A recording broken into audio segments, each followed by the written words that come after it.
Hi guys, it's Ben from TRX Space Station here. How are you all doing? It's about 10 past 1 on a Friday night, or yeah, more accurately, it's a Saturday morning now. And yeah, instead of being sociable or whatever and going out drinking tonight, I've just had a very quiet one.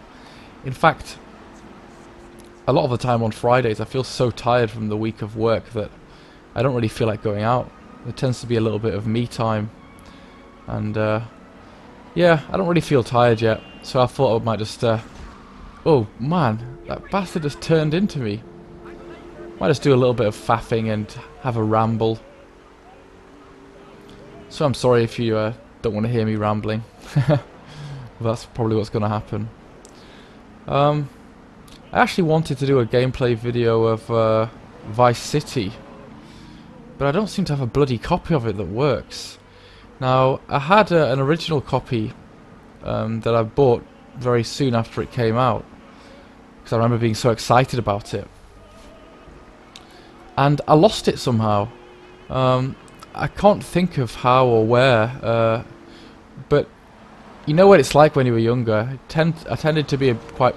Oh shit, I'm going to go off the edge. Oh crap. This car's screwed, let's get a new one.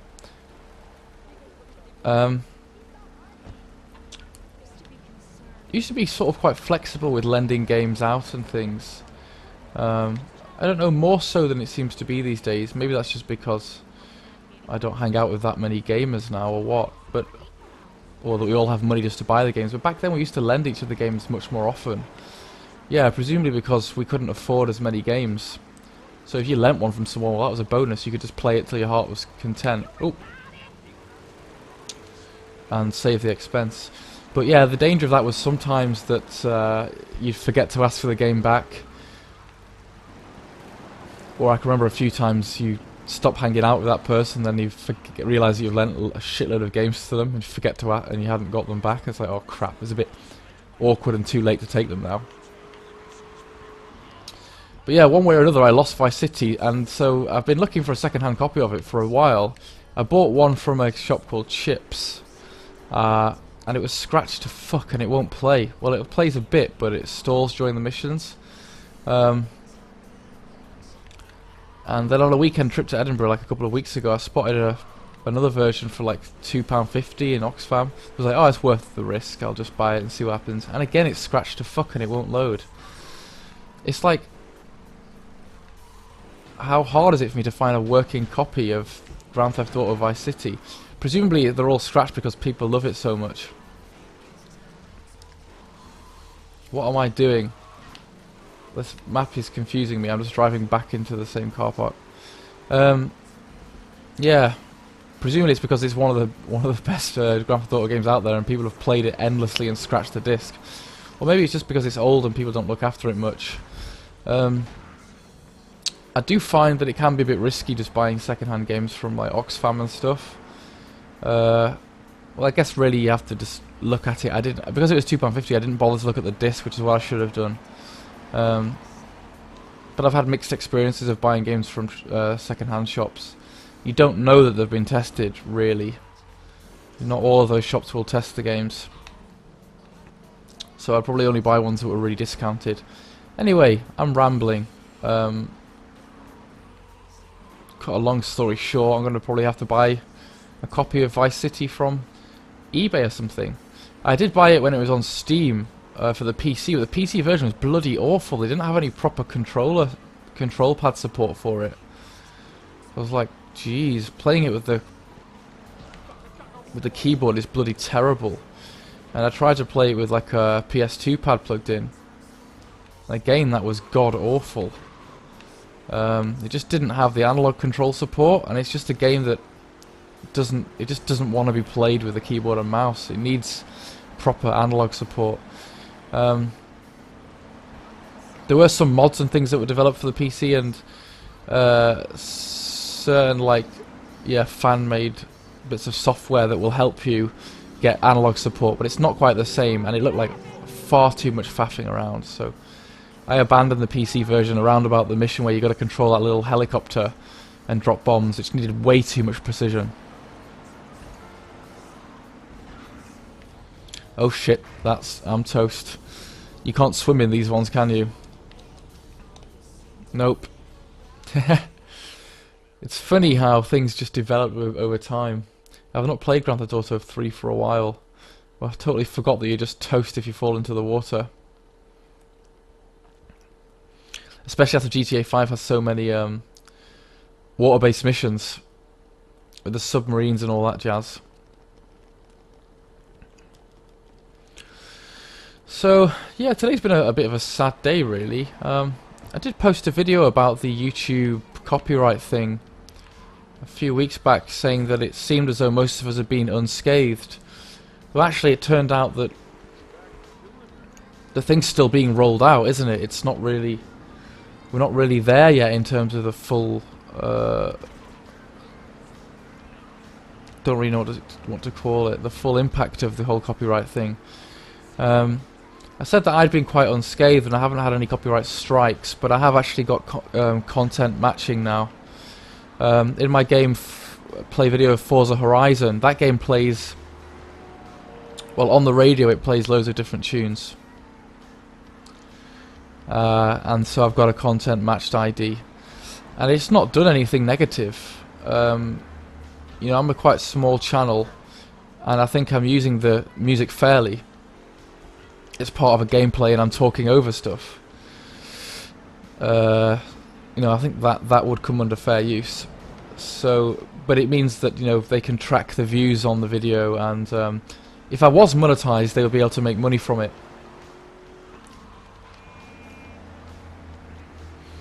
So for me, that's not really much of a problem. I guess the issue is for people who are actually using YouTube as a source of income. They're finding that they're missing out on money that they would earn for their content because of content claims by third-party companies, etc. And the money then gets diverted from themselves to unanimously then to the company that owned, say, the song in the video or whatever it is. And that's tough. That's horrible. And yeah, I was very sad to see Rich Review Tech USA's video today saying goodbye to Classic Game Room. Classic Game Room stopped producing videos now on YouTube and transferring to like their own website, which is a bit of an end of an era, really, and a very sad thing. Classic Game Room, along with Steve Benway, was one of the first really big video game YouTube channels that I got into, and again, some of the inspiration behind making my own channel. And I hope this isn't an omen of things to come, but it, you know, it very easily could be, couldn't it? Especially some of the big channels that do use this as a source of income, that have monetization and part of the partner program. You know, they're going to be asking themselves whether it's worth it if every other video is getting content matching. I'm not bothered that much yet, and I'm not changing anything, and you can tell, oh god, I've done it again. Oh man, it's so easy to die on this. I've not turned the music off on this. I've not turned the music off on any of my games. Even though that might be one way of avoiding a bit of hassle. No, I just want to see what will happen. Want to see what happens. And yeah, Steve Benway did talk in one of his videos about what might be happening in the future. Well, going back to the old manual checking system. Again, it'll be interesting to see how that pans out, because of just the sheer number of videos on YouTube. How are they going to manage to manually check everything? I don't know. Yeah, it's funny. I've been thinking recently about how much of a person's character you get to know through their YouTube channel. I mean, there are a certain number of channels that I watch quite regularly, and you don't always get to know about the person behind the channel, do you? Some YouTubers are much more honest and frank than others. One of the things that I love about GamesBloke's channel is that he does a lot of vlogs on there, and he's very honest, and he talks about things that have happened in his life, things that he's thinking about, things that have happened in the week. And I quite like that, but I've always been very reluctant to do... Yeah, very reluctant to do too much of that in my own stuff. Oh, here we go, some of the old PS2 loading screens happening now. I don't know, it's hard because it's a balance, isn't it? You know, it's a gaming channel first and foremost, so people want to hear about games. Do they necessarily want to hear... Oh shit, I've hit a cop car and got away with it. That's surprising. Do they actually want to hear about your life or what's going on? Should that be for a separate personal channel, or should people just be able to pick and choose which of your videos to watch? I don't know, and I think there's a balance to be found there. But yeah, I was watching again on Steve Benway's Friday Talkie. He was talking about gaming through difficult times, and yeah, I've had a pretty hard week really. Yes. There's an East 17 song, East 17 Christmas song. What the hell is it called? You know, the one that's like, "Baby, if you got to go away." That really soppy one, "Stay Now" or something. I'm pretty much living that song out this Christmas. Someone pretty close to me that I got pretty close to recently has gone back home to Australia, which is kind of weird. It's so far away, and so we're restricted now to Skype calls and all the rest, and it's just a pretty tough time. And so what am I doing? I'm distracting myself by playing Facebook all the time. Not Facebook. By doing YouTube videos. I don't know why I said Facebook. Look at that. I've just got Facebook on the mind. The corporations are winning. Yeah, and you know, it just made me think about that video, Gaming Through Hard Times. It's YouTube especially, not just gaming, but YouTube videos are a great distraction when life is a bit tough. A great way to unwind, and just having a creative outlet is really important. Having a creative outlet for me is the difference between being very frustrated and struggling and sometimes getting a bit down, and having a way to process things or distract myself and just crack on. I actually work as a doctor at a pretty busy hospital, and it can be... Oh crap, the bridge has gone up. Oh shit, and I'm on fire. Yeah, I work as a doctor in a busy hospital, and it can be very tiring. And the thing about working in medicine is that it can actually be really consuming as well. It can take everything you give to it and leave you with very little life if you allow it to. Shall we turn back round and see if the bridge will come down? And so for me, I think it's very important to have a different outlet where I could do something totally separate from medicine, which is just faffing around on video games and making YouTube videos and talking to people that have got nothing to do with work. And that's really important for me. And again, when I've had a stressful day, which you could class as a hard time, I like to play video games to unwind. So, yeah, YouTube and all you guys that are watching are actually very important to me, because you're a big distraction and a big part of, unwinding from what would otherwise be a bit of an intense job that can be very stressful. And I've just changed to a new ward this last week. And of course, whenever you change jobs, there's always a big adjustment period to, settle down to. So maybe the stress levels are a little bit high, what with one thing or another, and Christmas coming up. And I really love Christmas. I'm a very, very pro-Christmas person, but of course, if you're feeling any negative emotion around Christmas, or if anything's tough, it's kind of like times 1,000, isn't it? I don't know, it just can be a bit of an intense time. And even worse for me, I have to work Christmas Day. I'll be working a 12-hour shift, 9 o'clock in the morning till 9:30. When I come home, I'll be pretty knackered. But I'll open my prezzies before before I go to work. I'm a bit of a big kid when it comes to Christmas. Otherwise, I'd be terribly excited and probably wouldn't be able to concentrate on my work. There are quite a few video games on my Christmas list this year.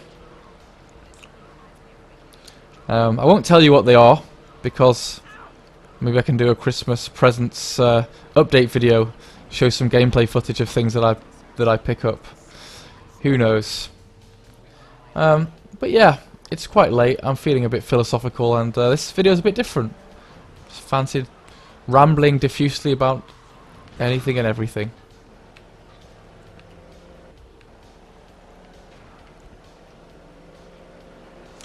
I always find it very hard to say which one of the Grand Theft Auto games is my favourite. This one is very, very dear to my heart, simply because it was the first one. The first fully 3D Grand Theft Auto experience, and so it's got some great memories for that reason. And it's the one that I completed as well. I didn't manage to complete all of the others. Or maybe I didn't complete it. Maybe I got to the last level and never managed to finish it, which is typical me. Oh shit. This is one thing that the new game's improved, which is that when you flip a bloody car over, it doesn't explode on you, because this is really lame. There's no reason why a car should have to explode like that. I guess it was a way of the game making you deal with it and push onwards when your cars explode, when you tip it over or get in the way of traffic. Yes, anyway, I think I've probably rambled enough. It's 20 past 1 in the morning. I should probably go to bed instead of faffing around on YouTube. But yeah, this has been pretty fun. Take care, guys, and I'll speak to you all soon. Bye.